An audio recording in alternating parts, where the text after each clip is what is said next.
La condizione della detenzione femminile in Italia è sicuramente in uno stato di sofferenza cronica, ma in questo momento in peggioramento. Noi vediamo come il numero dei suicidi sta aumentando in maniera molto veloce e ci possiamo anticipare che quest'anno raggiungeremo un nuovo record, così come vediamo che le condizioni di sovraffollamento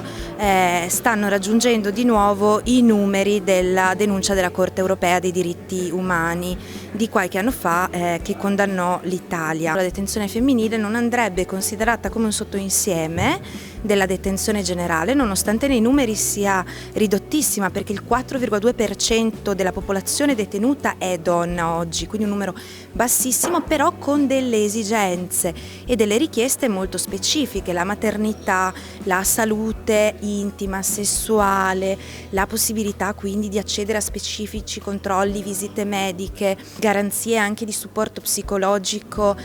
adeguato. Sono tutti elementi che caratterizzano la dimensione della detenzione femminile non come sottoinsieme, ma come area specifica del carcere in Italia. Io credo che sia molto importante parlare di questo tema a livello territoriale e farlo all'interno di una cornice appunto che si interroga sul giornalismo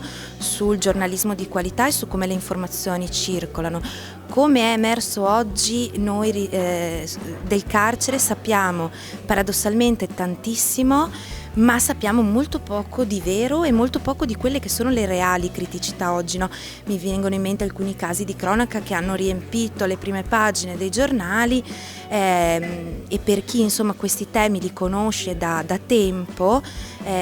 emerge subito come nella maggior parte dei casi si trattasse di notizie fasulle, di notizie per attirare in qualche modo la curiosità, il feticismo dei lettori, delle lettrici, eccetera. Si parla molto poco di quello invece che è venuto fuori qui oggi, quindi sono contenta che oggi a un festival del giornalismo si sia potuto parlare di quelle che sono le reali condizioni di detenzione, quindi anche scendendo nei dettagli anche della violenza quotidiana, no, che sperimenta la persona detenuta, ma anche chi lavora all'interno degli istituti di pena.